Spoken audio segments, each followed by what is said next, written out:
What's the goal? In the name of the Rav and the entire Kehillah, we would like to invite Harav Boruch Kleinman to Zaga Chabura and Sugya and Umedes. We take a pile of dirt and we garden, that's when you go, okay?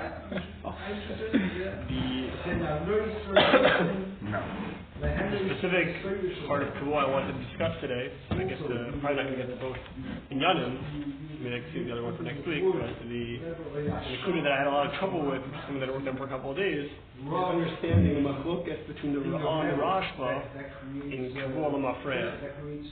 The Shachar and Kuf Yud Gimel, with Tish Chanunit, Demokras, Bas Shchuta, Bas Machlokas, yes, 9 stores that sell kosher meat, one of them sells Layla. You bought from one of them, you don't know which one. We say that the meat is Atzer because of the concept of Kemechtza. We look at we don't look at it as a majority, we look at it as if there's a 50-50 shot that this meat is Nevela. But if you found meat outside, or if you found it in the hands of an akum, it can be permitted because we say called the partial ruach. At the end, comes to Asr, that meat that you find in the street because of Basar Shem Salman Ayin, which is not our sigi over here. You'd have to listen to some Wikimel to get more on that. I know the Rambam is Machmer, but I believe that there are other Rishonim that are Mekel. Rashi's Mekel, the Rashbam is Mekel, but Mekhoimai, whatever. No, I'm just so the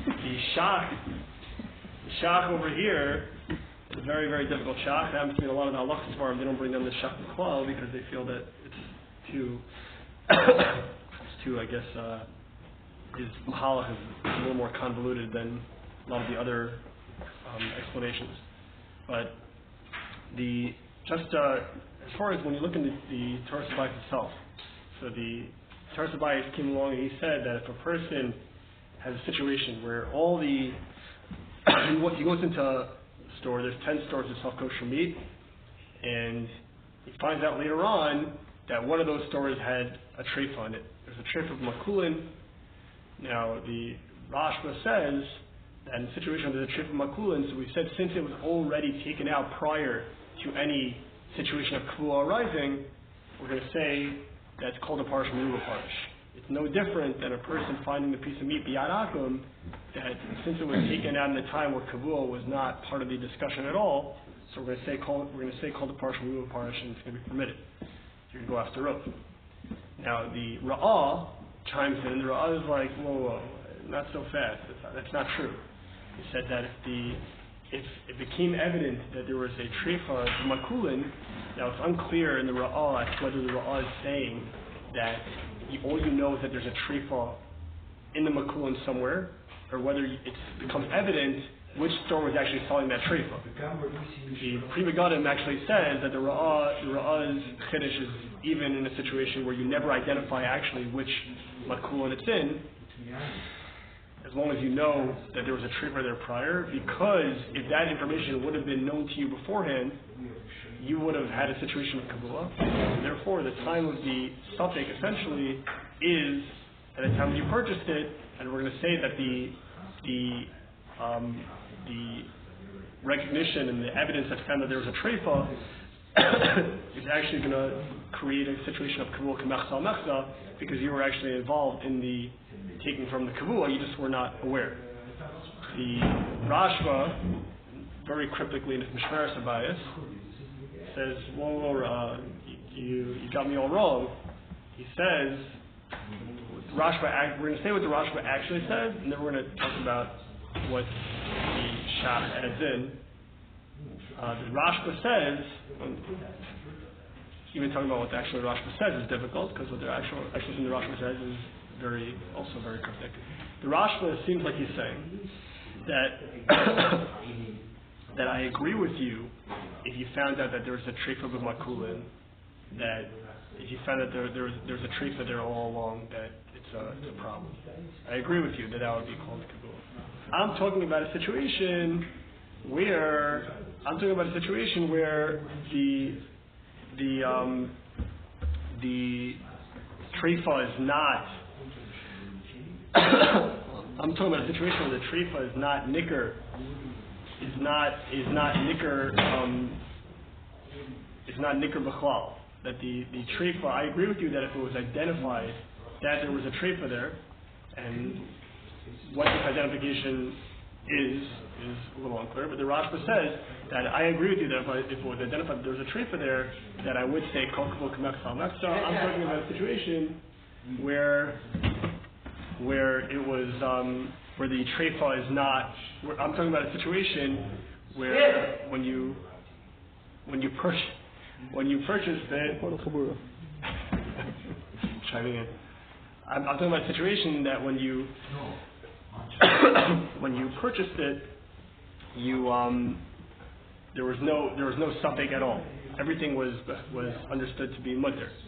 So because the Rashba's rebuttal is so unclear, so there's been a bunch of different interpretations. The Shah, who has the most revolutionary interpretation of the Rashba, he says that the truth is that the Rashba and the Ra'ah are going to agree by Terubas Chanuyos, meaning that you found out that there was just a treifa somewhere, but you can't identify which store it was in. So the Rashba and the Ra'ah are actually going to agree that because if that information was privy to you prior, you would have had a situation of Kavua. So they agree that case will be done to Kavua. However, if the Rashba says, but however, if you have Terubas Chanuyos, meaning that you found out that there was a treifa, but you know which store you went into, and since you know which store you went into, so that's not nichlal in the regular din of Kavua, because Kavua is generally that you're absent-minded, you don't know which store you went into. So because you know which store you went into, so we don it up. We don it up as Kol Parish Ruba Parish because you're not nichlal in the regular rules of Kavua. Now it's evident from the Shach's Mahalach in this dispute that number one is that it's not really clear that there's a dispute at all. It could very well be that the Ra'ah would agree with what the Rosh was saying, that would not be called Kavua either, because it sounds like you need two things. Number one is that you need there to be a treifa, even if you don't know which store it's in. Number two is that you need that person to be absent-minded in his interaction with the Kavua, and in that case, he doesn't know which store he went into. So it's not clear that the Ra'ah would necessarily disagree with that. The Ra'ah might agree with that. The Ra'ah might say that you also need both, even though logically you probably wouldn't assume that you need both. Because if all you have is Terubas Chanuyos, then that itself creates a situation where you walk into a Makom Kavua and you have a suffix as to whether you bought Basar Nevel or not. You shouldn't have to have a suffix on both ends as to which store is housing the treif meat and as to which store you need to go into. It seems a little superfluous. So it's evident from the Shach's understanding in the Rashba that the way he's looking at Kavua is that Kavua is based on the person interacting's exposure to the situation. Meaning that if he walks into that store, he knows exactly where he went, but he doesn't know which store is housing the treifa, so there's no different than having 9 pieces of kosher meat and 1 piece of treif meat. Because he itself... The Shach holds there is a difference? The Shach is holding that the Shach's explanation of the Rashba comes out that Kavua, the way to define Kavua is that there has to be, that the person who's interacting has to be